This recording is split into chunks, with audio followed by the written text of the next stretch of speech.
Productions. We're gonna do a super quick video. Gav and I, if you can see in the background there, can you zoom? We just did the Quincy Blue Hill, which I did last week. Similar view. We didn't do, I don't have the selfie stick today, but I wanted to just make sure I was consistent. Give you guys a video. We didn't do the actual like Great Blue Hill Skyline Trail, which most people will do. We kind of just made our little offshoot and got a view of the city. Gav, you know how I've been doing the hiking in the Snake Pit show? So I've just been trying to upload while I'm here, so when I go back, I'll know I was fucking consistent. I still like was producing for it. Gav is on his fourth day in Boston here. And Gav, the show doesn't know you yet. So do you want to introduce yourself? Yeah, sure. Hi, I'm Gavin. I am co-producer with Conor. We're working on Never Trust a Dragon together. We're producing partners. As Conor likes to explicitly tell everyone, we are producing partners and business partners, not partners. Not romantic partners. Not romantic partners. And him and I throw events out in LA together and pretty much talk every day and get shit done. That's the gist of it. And where are you from and what do you do? I'm originally from Minnesota, but I live in Los Angeles now for 10 years. And I'm a producer. My predominant job is working in entertainment advertising, but my passion is making movies, so that's where Conor comes into play in my life. And yeah, man, just chasing our dreams together. Gav's more passionate about film than I am. I've learned that. I'm more passionate about the come up. Is this the right trail? Yeah. Well, does it matter? As long as we're moving in the right direction, man. It's a simile or a symbolic for life. You take a bunch of different trails, but as long as you're going up the hill or down the hill, right? Hopefully up the hill. I like that. Sage wisdom. Now, Gav and I threw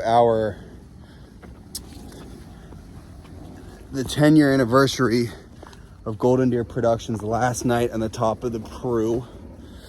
I know we already did the secret podcast, but thoughts on the event, and did you enjoy it? What were your thoughts on Boston as a whole? We'll start with the event last night. The event last night was sick. One of the coolest venues I've been at. A view of the entire city, and it was gorgeous. The sunset was amazing. It was just like a perfect night. Like the weather was like low mid 70s, no wind, so like, you know, it was, since part of it was outdoor, that was like perfect for us.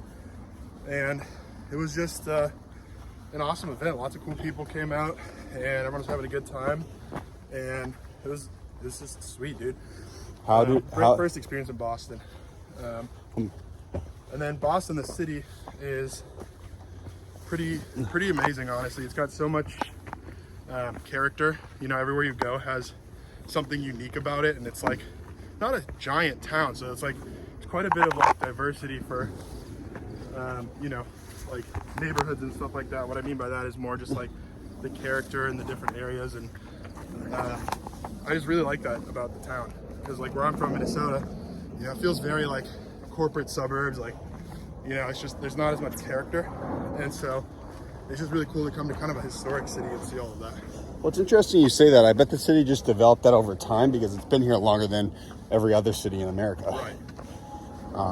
So naturally, you're going to have more stories and more tradition and different people. And right, but that's just coming from a place that doesn't have as much of that. It's just very cool to see, you know. Yeah. Oh, we're back on the right trail here. Oh, it's blue. No, so we're going the wrong way. We got to go up this way. Okay. Now, what do you think, if you could categorize the difference in a Boston event and one of our LA events is, you know, I'll just say it for the show. Gav has a hard time being brutally honest. So like if he like really hates someone's guts, he'll never say it. If there's a camera on. I'm trying to get better about that. It's actually probably a good quality, but anyway, Like, what do you think about the Boston events compared to the LA events? Differences in people, etc. I think the people here are a little more open. Like, it was much easier to strike up a conversation here and not feel like there's some sort of hesitation or, you know, like the first question people didn't ask me was, what do you do? It was, oh, you're, you know, seeing Boston the first time. That's awesome. How do you like it? Have you seen this? You know, I was like very welcoming. And I think everyone let loose a little more than in LA, which is kind of funny. I don't know that it always used to be that way. When I first moved to LA, it was like, felt a lot more like a party city than it does now. Since COVID, it's really been taming out quite a lot. And so people just don't get smacked like they do here, which good or bad, it was very fun and entertaining. Yeah, that's what I think. So essentially you're saying, like, you think people behave a little more in LA, or a little more like manicured? I don't think it's behaved. It's more, yeah, more manicured for sure. See, this is the way I describe it. The one thing I don't like is, like, when people compare LA to the city they're from, there's always this, like, connotation that LA is worse for XYZ reason that people always bring up. Like, essentially, like, when people start this conversation, you automatically think they're trying to probe you to say everyone in LA is fake. Does that make sense? Yeah. That's actually not the point I'm making. No, but I still think there is a degree of, like you're saying, like manicured. Like, people are not necessarily on their best behavior, but Look at this, hold not necessarily on their best behavior, but more like you just want to make sure you don't look stupid in public. And, like, whatever the reason behind that is, I can't say, but it just seems like nobody wants to be embarrassed or, like, really put themselves out there. You know, they'll put out like 50% of themselves and then reserve the rest until you, like, really get to know them. Where here people are just kind of like, that way. people are just kind of like, yeah, that's who I am. I don't give a shit. Which is great. Like, I prefer that, you know? But to your point, it's not like there's definitely like a connotation with LA where everyone just kind of assumes everyone's fake as fuck, and it's not necessarily the case. Now, with that being said, when you visit other cities after being in LA for a decade, yeah, like, could you see yourself leaving LA to raise a family, or do you think you're like, I think I could, like, have a work-life balance here? No, I don't think, for a multitude of reasons, I wouldn't raise a family in LA. A multitude of reasons. Okay, give me a couple. Economically, it's insanely expensive. I think the schooling there is not as, like, good as some of the other places, unless you have, again, copious amounts of money to afford insane private schools. That's a very big one. I think the cultural values there, generally speaking, you're kind of more on your own rather than, like, it's a community working together. And I prefer, like, where I grew up, you know, if you broke down on the side of the road, you have multiple people stopping within like 15 minutes to check on you, make sure you're okay, make sure you have like a ride or a tow or whatever you need. And in LA, you know, you could get in an accident. I've, like, literally, this has happened to me. There's an accident where a car's like flipped and the guy's like laying in the road and there's people honking to get out of the way. Laying in the road? Yeah, his back was probably broken and pedicures. That's crazy. People are literally honking at him, and, like, when, you know, once they get past it, they're like flooring it off as if it was an inconvenience. It's kind of, you know, like, it's not like that. I'm not gonna raise a family around that. That's just, I don't know, wrong values in my opinion. But again, teach their own. Well, I have this idea though, like, dude, you and I are on the come up, and I obviously have this inflated view of myself where I'm like, we're like next. You know, what if we, and I actually really do believe that, by the way, and that delusion's actually proves to be helpful. But anyway, like, do you think maybe you'll feel differently if you're making $1 million a year? Because, No. well, can I just say one thing? Sure. You know, we have felt the innate stressors of life in LA because we don't make a copious amount of money yet. And so if we made a ton more money, we probably would have a lot more fun. I agree. I think we'd have a lot more fun in terms of raising a family, which is like the ultimate goal in my life. I just still don't think that I would raise a family there. For, again, the schooling and the values alone, even if it's like economically, I can afford to have a great life. I don't know. Yeah, we did. It's the Blue Trail. I'm with you. It's one thing I've felt since being home. Like, you can have a sense of peace here. Yeah. You can't get that in LA, but I also want to like pivot back. LA is an incredibly fun place. And there's a lot of opportunity. Yes. And if you're looking for fun in your life, you will find it there. It's expensive fun, but, and here's another thing. It's the networking capital of the fucking world, dude. Yeah. If you want to meet new people or you feel like you have to meet new people, this is coming from people who throw events, it's the fucking spot. Absolutely. Now, when you first moved there, did you think it was going to be temporary, or did you think... I didn't know when I first moved there. I knew that I needed to give it a shot and see what I could do when I got there. And I didn't know how short or how long that was going to be. But I think after living there for like the first like 2 or 3 years, I was like, okay, I can stick this out for a while. It's a spot that I need to be for what I want to do with my life. And, you know, whether I'll stay there forever or not, you know, that's pending family, that's pending, you know, tons of things. But I'm happy I've been there as long as I have. I'm definitely not like, fuck this city, like, get me out of here, you know? But yeah. Can I ask you a question? What is it that gives you confidence? In life? Yeah. What makes you confident? I think the things that I've overcome, honestly, more than anything. You know, things that I thought I couldn't do or was afraid to do and ended up doing anyway. As he slides down a mountain. Yeah, exactly. And breaks his leg. Hopefully not. Rock here. But just actually getting the things done that I didn't think I could do, and realizing like, wow, I can actually do this. That gives me more confidence than anything in the world. Yeah, there's a lot to be said about that. The interesting thing about Gavin, if I can speak to this real quick, and Gav, this will just be, well, we can do another one in LA, but this will just be a document for your grandkids. This is what my grandfather was like at 31. You're an incredibly, and I think you can do, honestly, you can do way more and you could be way better. Like, that's just the truth. I think there's way more in you than you think, but yeah.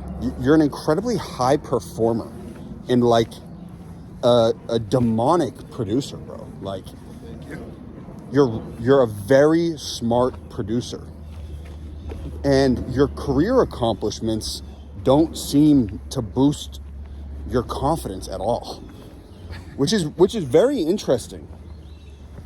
You know, and maybe that's really, and it's probably a bad thing, but that shit gives me a lot of confidence, dude. Yeah. The wins. For you, like, why do you think that is?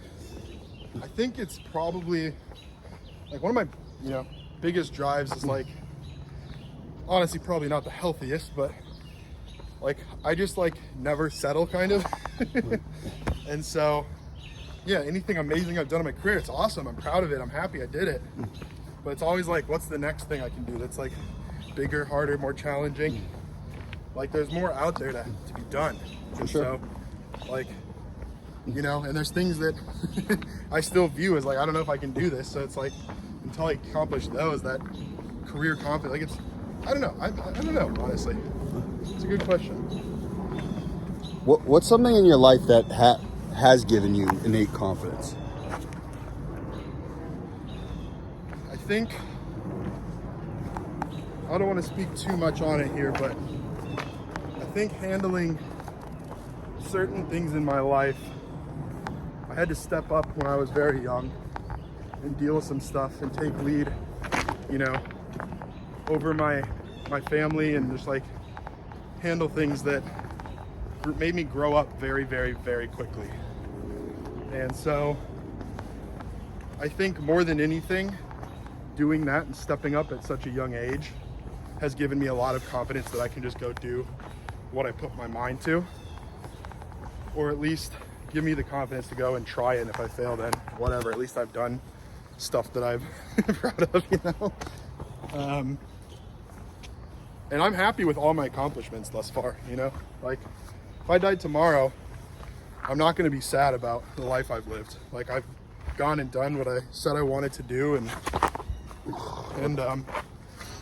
I know I have that. So it's like, for me, it's like, what's next? Like, there's more. I don't know. Can I tell you something that's actually quite sobering? Sure. When we finished Conrad at the Castle, I felt like I checked off a massive, like, even though obviously it's a 13-minute movie, I checked off a massive make a movie in Hollywood thing off my bucket list. So I don't really have a need anymore to, like, I used to be like, I need to be in that. Yeah. I don't have the desperate need to do it anymore, which is kind of nice. Like, being in a position where you don't feel like you need something is kind of the best. Right. Don't get me wrong. I want our movie to pan out, the animated movie to pan out beautifully, and like, I want more than anything to put $1 million in your pocket, but I think that's kind of like similar to me, where it's like, it's not necessarily confidence related. In a way it is, but it's like, we both set out and done things that we said we were going to do. So now we're like, what's next? Like, because both you and I are such driven individuals, like, there's always more that can be done, always more things we can do, and harder and bigger, and like, we enjoy that, you know what I mean? A lot of people don't want that challenge. We want to, like, do, like, our, you know, the thing we tried to make, for all those listening, is like arguably one of the harder types of, you know, projects to make, like film projects to make. Like, we went for, instead of, you know, most people do a short film and they'll be like, hey, like, let's do something in like a room and, like, you know, have a couple characters, or maybe it's like more than that, but like, we literally went for like animated VFX, like Game of Thrones style, like dragon fight scene with no money and, like, you know, no like connections. the hardest thing we could possibly do. Like, that's we what did that shit. for. But honestly, I do have to correct us. We 98% on that shit. We haven't released it yet. Fair enough. And, Fair enough. and it's essentially not done, if you think about it. Which fucking, but it will be soon. Yeah. Okay, if your grandkids watch this, give them some sage wisdom. What are things you actually believe? Not things you think you should say, but like. No, I actually believe, like, you really, if you just like put your mind to it and do the work and actually go for what you want and just put the time in, you really can, like, get anywhere you want in life and get anything you want out of life. And you only have one life, so why not do that? Like, don't get stuck in any sort of, like, anyone telling you, like, you have to do things a certain way, because this is your life, and, like, you can do what you want within reason, with, you know, don't break laws. But this is actually Gavin's grandkids. I can't believe you just said that, because he's Mr. You can't do that, you can't do this. No, but I mean, to your point, I think that's something you kind of come to in your late 20s and your 30s. No one knows what the fuck they're doing. You can pull it all off, but to pull it all off, you have to be, this is what I feel, you have to be incredibly fucking consistent.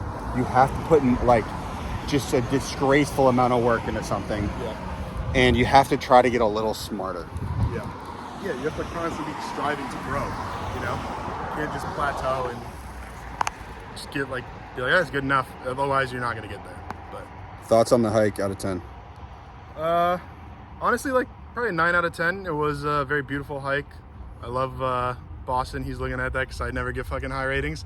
I just like the nature here. It's very pretty, you know, compared to, like, SoCal. I love the green and the trails and all the rocks and stuff. So yeah, beautiful hike. Not even in the snake pit. Golden Deer Productions.